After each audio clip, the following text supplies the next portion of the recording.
Tumsifu Yesu Kristo, mtazamaji mpendwa wa Filipi Media, Injili kwa wote.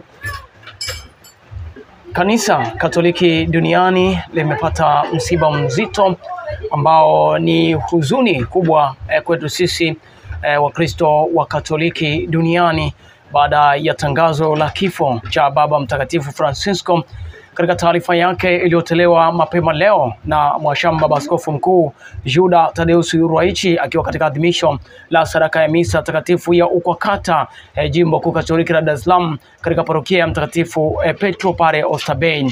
Kwa mujibu wa taarifa iliyotolewa na Mwashamba Baba Askofu Mkuu ni kwamba Baba Mtakatifu Francisco amefariki majira ya saa 1 asubuhi katika mji wa Roma pale nchini Italia, na Baba Mtakatifu amefariki siku ya leo ya Jumatatu ya Pasaka.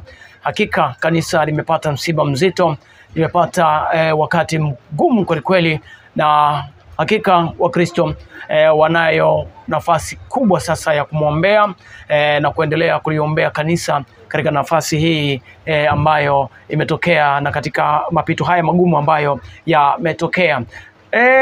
Baba Mtakatifu Francisco ameongoza kwa miaka 12 kama papa na kama kiongozi mkuu mahalifa wa Mtume Petro anayekalia kiti cha Mtakatifu Petro pale nchini Roma. Raha ya milele umpe Bwana, na mwanga wa milele umwangazie apumzike kwa amani. Baba Mtakatifu Francisco ametembelea nchi mbalimbali na kuleta umoja, ametembelea nchi mbalimbali na kuleta upatanisho, ametembelea nchi mbalimbali na kuunganisha mataifa mbalimbali ambayo yalikuwa katika vita na mataifa mbalimbali ambayo halikuwa hayaelewani. Hivyo alikuwa ni kiongozi mmoja madhubuti na kiongozi wa mfano katika kanisa Katoliki. Tunamuombea baba yetu huyu aweze kupumzika kwa amani na aweze kupokelewa huko mbinguni. Tumsifu Yesu Kristo, mtazamaji mpendwa, na hii ni Filipi Media.